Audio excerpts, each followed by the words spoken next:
हम सबके अंदर एक सॉफ्ट हिंदू है, और जब तक ये सॉफ्ट हिंदू जिंदा रहेगा तब तक हम अपने बारे में नहीं सोच पाएंगे, तार्किकता से नहीं सोच पाएंगे, हम एजुकेट नहीं हो पाएंगे, हम एक शोधपूर्वक ज्ञान अर्जित नहीं कर पाएंगे।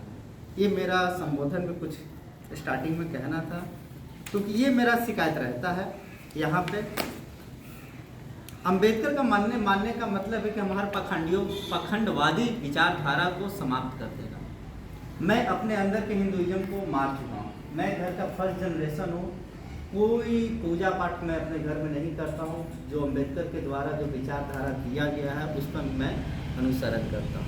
मैं चाहूँगा कि आगे से हम सभी लोग इस पर कम से कम कुछ कोशिश करेंगे।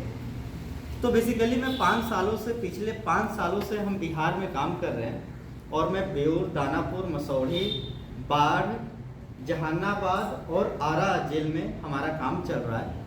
और सबसे ज़्यादा हम लोग जो उसमें काम किए हैं वो दारू के केसेस में काम किए हैं। और आपको पता होगा कि जो दारू के केसेस, दारू बिहार में एक्साइज अमेंडमेंट एक्ट आया 2016 में, उसमें अगर किसी जाति को टारगेट किया गया है तो मुसहर कम्युनिटी के जाति को टारगेट किया गया है। हमारी टीम ने अभी तक टोटल 400 मुसहर कम्युनिटी के लोगों को जेल से बाहर हम लोग निकलवाए हैं, पटना, आरा और जहानाबाद जेल को मिलाकर। और इस बातों को हम लोगों ने लिखा भी है। मैं सिर्फ ऐसे नहीं बोल रहा हूँ, मेरा ये रिसर्च पेपर IPW में छपा है, इकोनॉमिक्स पॉलिटिकल वीकली, मतलब बहुत बड़ा रिसर्च जर्नल है। उसमें मैं इस विषय को लिखा हूँ, मुसहर कम्युनिटी के साथ जो इनजस्टिस हो रहा है। तो मैं इसलिए कहता हूँ कि जो हम लोग जो काम कर रहे हैं ना, उसको डॉक्यूमेंटेशन बहुत ज़रूरी है। थोड़ा इस पर भी मैं 1 मिनट बोलना चाहता हूँ। जैसे यहाँ पे जितने लोग बैठे हैं, कितना अच्छा काम कर रहे हैं। सर, आप कितना अच्छा, आप मंच से जुड़े हुए, मुसहर विकास मंच।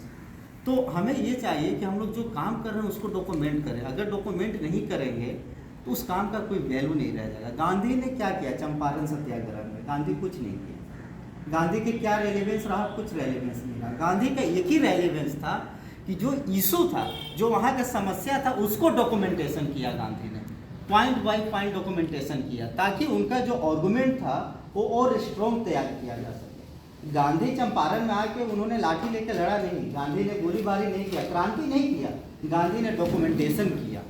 ये चीज़ मुझे सर जब मैं बिपिन चंद्रा पढ़ा, सुमित सरकार पढ़ा, तो उसका कंक्लूजन यही एक लाइन है कि गांधी ने डॉक्यूमेंटेशन किया। तो हम लोग जो कर रहे हैं ना, हम लोग लिखना शुरू करें। हिंदी नहीं लिखे, लेकिन लिखना शुरू करें।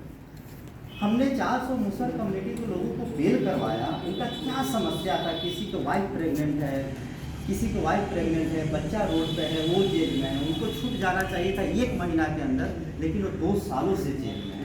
सोचिए, किसी का बेल हो गया, उनके पास सिक्योरिटी नहीं है, वो जेल में सड़ गए। ऐसे लोगों के साथ हम लोगों ने काम किया, ऐसे लोगों को जेल से रिहा करवाया फ्री ऑफ कॉस्ट। हम लोग किसी से पैसा नहीं लेते हैं। हमारे संस्था को पैसा अजीम प्रेम जी देते हैं और बाहर से फंडिंग आता है, इसलिए हम लोग से फंडिंग नहीं लेते हैं।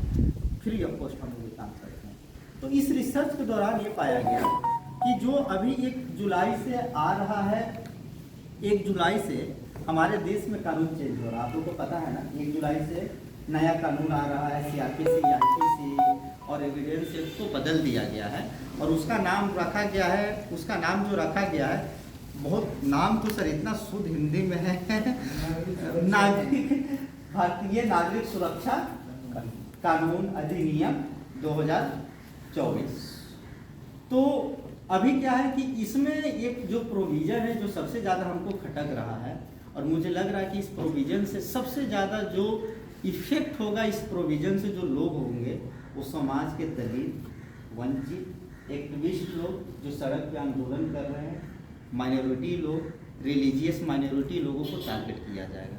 और जो इसमें जो सबसे खतरनाक जो एक सेक्शन लाया गया है, वो सेक्शन ये है कि अगर किसी व्यक्ति को पुलिस अरेस्ट करती है तो पहले जो पुलिस कस्टडी था, पुलिस कस्टडी 2 कस्टडी होता है, एक पुलिस कस्टडी होता है, एक जुडिशियल कस्टडी होता है।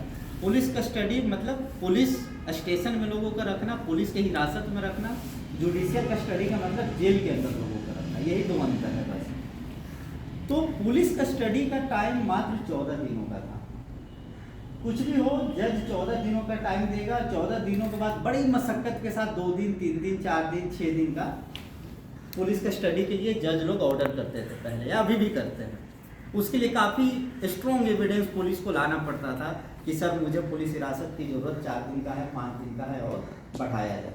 लेकिन इस कानून में क्या किया गया है कि पुलिस कस्टडी को 60 दिन और 90 दिन को कर दिया गया है। अगर कोई अपराधी पकड़ा जाता है उसको 60 दिन 90 दिन तक पुलिस हिरासत में थाना में रखा जा सकता है। ये बहुत ज़्यादा ही खतरनाक चीज़ है, आप समझ सकते हैं।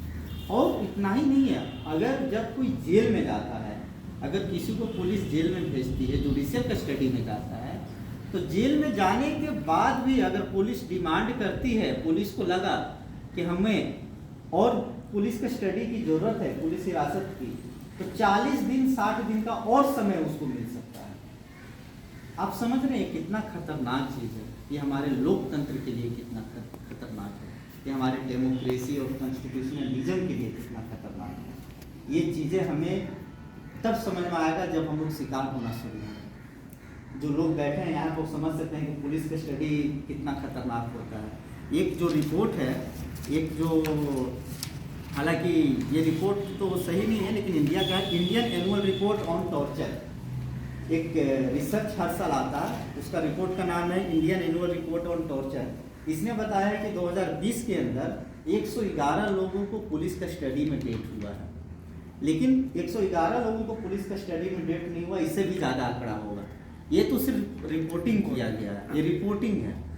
तो मैं ये बताना चाहता हूँ कि पुलिस और कैसे बच जाती है इससे, कि पुलिस कस्टडी में डेट से, कि मसौढ़ी में, एक मसौढ़ी में और पटना में 2-3 मुसर कम्युनिटी को लोग दारू के केस में पकड़े गए थे। उनको पुलिस बहुत टॉर्चर की थी सर, और उनको मार दी थी। इतना उसको टॉर्चर किया गया, इतना टॉर्चर किया गया कि वो लोग पुलिस स्टेशन से जब देखता है पुलिस की अब मरने वाला है तो तुरंत जुडिशियल कस्टडी में भेज देता है। आप गेम समझिए।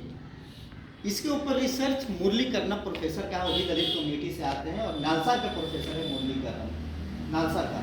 नालसा बहुत बड़ा यूनिवर्सिटी है इंडिया का लॉ में, उसका प्रोफेसर है। मुरलीकरण कहते हैं कि पुलिस क्या करती है कि किसी को इतना पीटा, जब देखा कि इसका क्रिटिकल कंडीशन हो गया तो वो क्या करेगी, तुरंत कोर्ट में जाके केस करेगी। कोर्ट से लोग कहाँ चला जाएगा, जेल में। जेल में जाने के बाद 1 दिन 2 दिन के बाद लोगों का मृत्यु हो जाता है।